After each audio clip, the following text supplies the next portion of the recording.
You're locked in to Independent Grind on Dash Radio.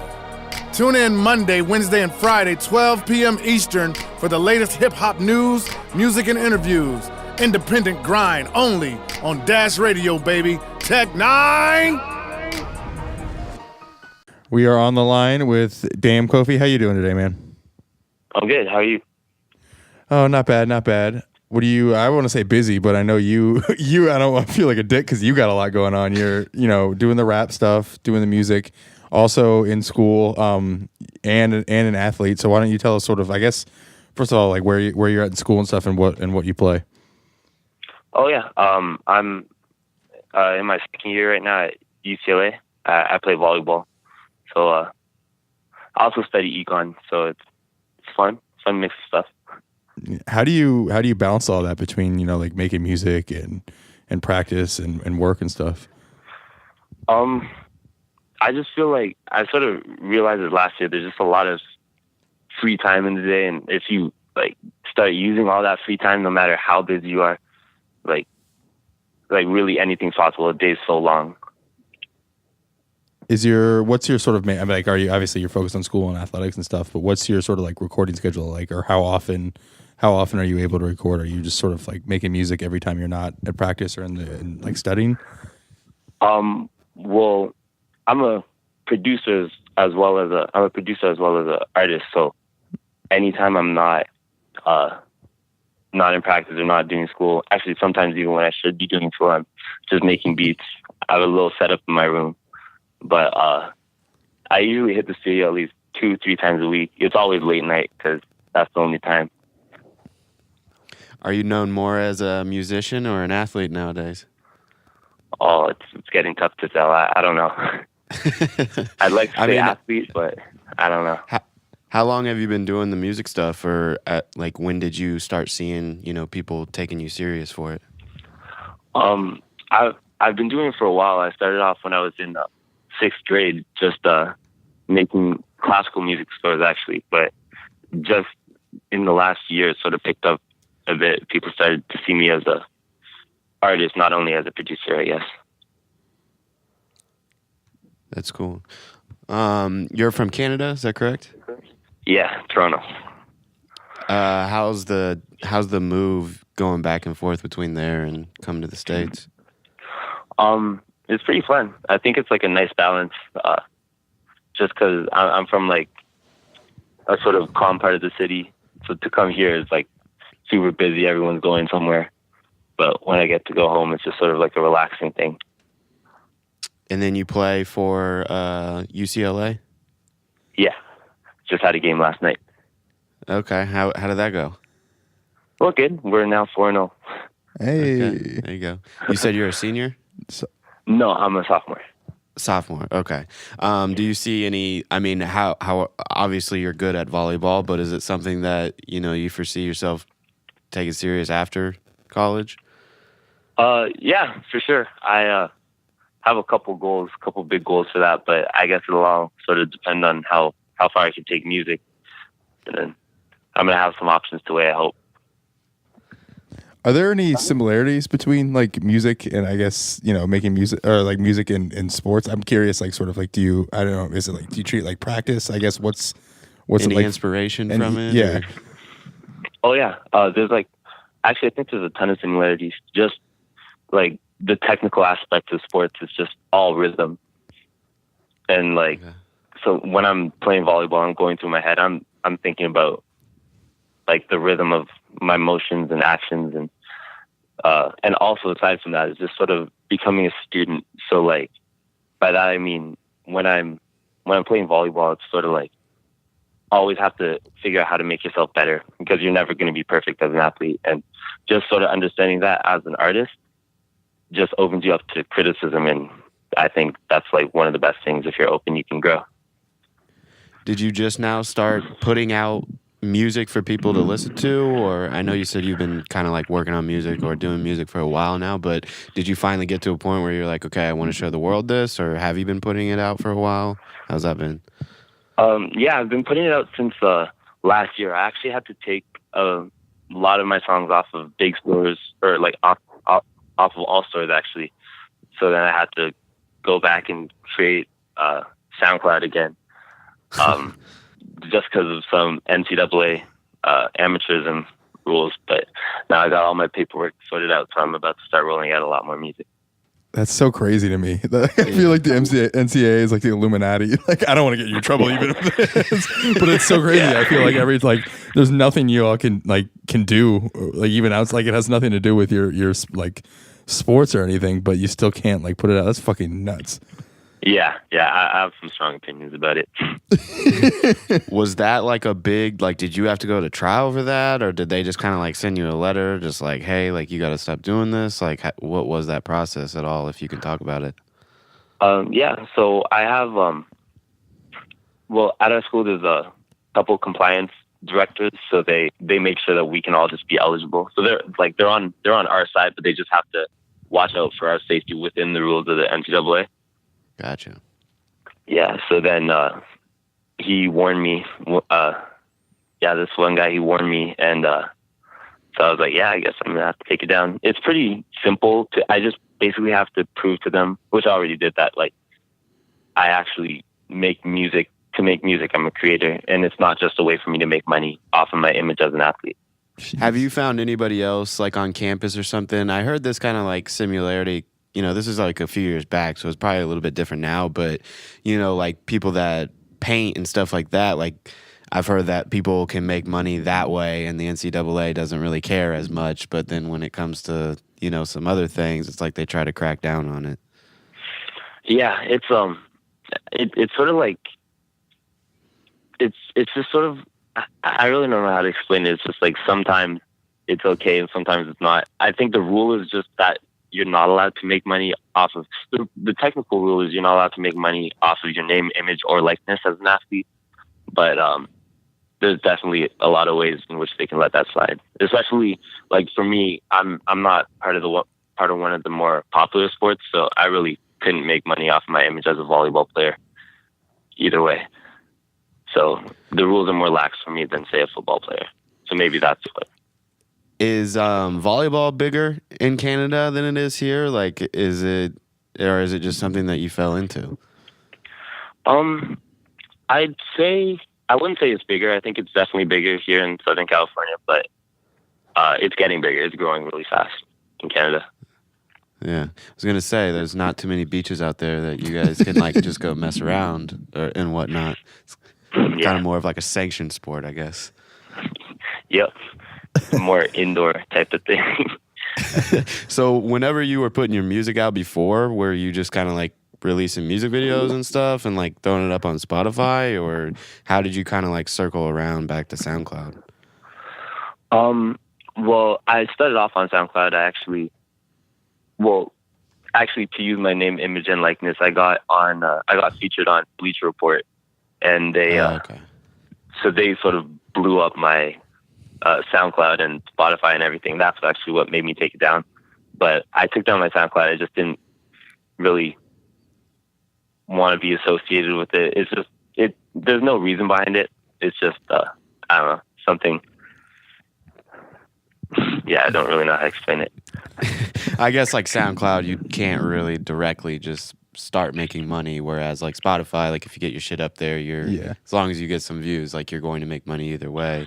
I saw you were I haven't watched the video, but I saw you were on Highly Questionable on ESPN. You said that they were roasting you. What happened? Oh yeah, it's sort of controversial. They're basically saying that I'm playing the wrong sport just because I'm decently tall. Yeah, they think I should be playing basketball. And then the way they were roasting me was they were saying that there's no way this guy can hoop, because if he was hooping, like if you could do anything, someone's put him on the team. But I have no comment about that. That's what it's sort of like. I guess they like make you. It's almost like being a producer and an artist. Like it's like, I guess it's curious. Like it's just interesting. Like the dynamic there is like, why isn't he playing basketball? Like why isn't he just singing? I guess so. Sort of bring it back to the music. You said you produce and you make music. Did you get started on one versus the other, or did you like pick one up after that? Yeah, I actually never ever sang until like 10th grade. I just wouldn't. So I started off as I said, making classical music scores. I've always been into just like music has sort of like been my life that way. I've always been interested in melodies and chord progressions and the emotions that you can make with them. So then definitely started with producing and then moved into singing. So you started with like the hard music, like The like writing out music. That's like the hard music, man. Now you can just open up some software and bang on some keys and you're good. Oh yeah. And I love playing piano. What are you using? Like what programs and stuff are you using, being that you know kind of like how to play and stuff? Mostly Logic, a bit of Ableton and FL, but mostly Logic. I like Logic. Do you have like your own studio on campus, or you go somewhere? I have a little, like to record or to produce? Either. I produce at, I just produce in my room. I got myself some pretty nice monitors, nice setup there. But to record, I record in at my friend's house, his place. His name's Tractilla. I don't know if you've heard of him. He's a pretty big time producer in the dancehall scene. Okay. Yeah, I noticed your music definitely has that influence. And I obviously know, like, coming from like Canada, there's that sound is really popping right now. So sort of like, I guess, where do you draw your inspiration from, or who are some artists that are like, what kind of music? You said classical, but in terms of like hip hop and more contemporary stuff, like where'd you sort of get your inspiration from? I think I might have one of the most, well, in my opinion, I think I have one of the most diverse like interests in music. Like one week I'll be listening to music from the 50s, like next week I'll be listening to country, and I went through a whole dubstep phase. I sort of like appreciate all types of music. So but definitely my main inspiration, I'd have to say, is Akon. Okay. Wow. Do you think your parents instilled that into you? Like, where did that kind of love or appreciation for music come from? Yeah, I think it would be it'd be both my parents. I think different in like it would be different for each, but both of them. Like my dad introduced me to like all the older music, like Sam Cooke, Otis Redding, all the old like classics, and my mom introduced me to rock, which I really like actually. And made me take piano lessons. I know playing college, and especially at the level that you're playing at UCLA and stuff like that. Like, any sport is going to be in high demand. It's probably something you've been doing for a lot of your life. How do your parents look at that, as far as like you kind of balancing out the two, and you kind of having this like new dream, I guess? I feel like they've sort of been to it before. I didn't always play volleyball. I started off as a track, as like a cross country runner. Okay. And although that's also another sport, it was real tough for them to watch me stop doing that. I bet. So if I were to ever stop playing volleyball, it would be real tough for them to watch that. Parents, man, they just don't understand. I'm in the same boat. How old are you? I'm 19. 19. Okay, well, you're younger than me, but I know how the whole sports thing goes. So what's coming next for you? You just dropped off a music video, or about to, for Pull Up. Tell us a little bit about that one. Oh, for Pull Up, that song. Yeah. Oh yeah. Well, that was actually my attempt at trying to. I want to sort of become like. I forget the word. I want to be able to do everything on my own. And some people say I'm doing too much, but I want to be able to do everything on my own. So I went out, found one of my friends on the team, actually, his name is JT. He has a camera. So I went out, bought a stabilizer, and made that whole video myself at one of my friend's houses. So that was like, I'm just trying to low budget, do everything myself, just so I can have full control of the art. So that's what that video is. Yeah, I saw you like it says on there, like written, produced, performed, engineered, directed. You really are doing everything. Is there one that's like most challenging for you right now, or like what do you like? Obviously, you got the production and like the singing and stuff down, but which one I guess is like you're really trying to work hard on right now? I'd say just being more diverse in my writing. Mm-hmm. I'd like to be able to write any type of song. Do you find that you like to write to a beat before? Since I know you produce, like, do you always make the beat first? Always. Always. Yeah, because I always, the way I write is I always write with the flow first and the notes and the melodies, and then sometimes even the harmonies, and then I'll figure out the words. Yeah. Well, anything else you got working on that you're excited about? We talked about Pull Up coming out. What else you sort of got in the pipeline? Yeah, I got a video for one of my first songs, actually. It's called Zombie. It's a real cool video. It starts off with a little acting scene. And then I have an album coming out around April or May. Going to be fully produced by you and mixed and engineered and all that? No, that one I'm sort of taking a back seat on it. I'm not engineering it, and I produced most of it, but my bro Courtesy, his name is, he produced a couple of the beats. That's cool. Do you have like a pretty good, I guess, like, do you have like a team around you? Do you have like people that you go to and that you work with a lot, or are you just kind of, finding people as you go? I was actually sort of lucky, like, just people that were around me from the beginning. Like, my sister's best friend just happens to be one of the most gifted writers and rappers that I've ever met. So I was sort of lucky in that way. I work with him. He's on a lot of my songs. His name's Trey West. Okay. He's on the Zombie track? Yeah. Correct? Okay. So, yeah, that's him. And then this guy, Courtesy, he went to my high school. Just seems like everyone's starting to get serious. You think people know you more in Canada or here in the States? Oh, it depends. I'd say as a volleyball player, they know me more here in California, but in Canada, they know me more as an athlete. Well, Gotcha. Yeah, thanks, man. Thanks for joining us, and appreciate your time. I know you're busy, so we appreciate it. And yeah, best of luck. Keep up the undefeated streak. Yeah. Thanks for having me.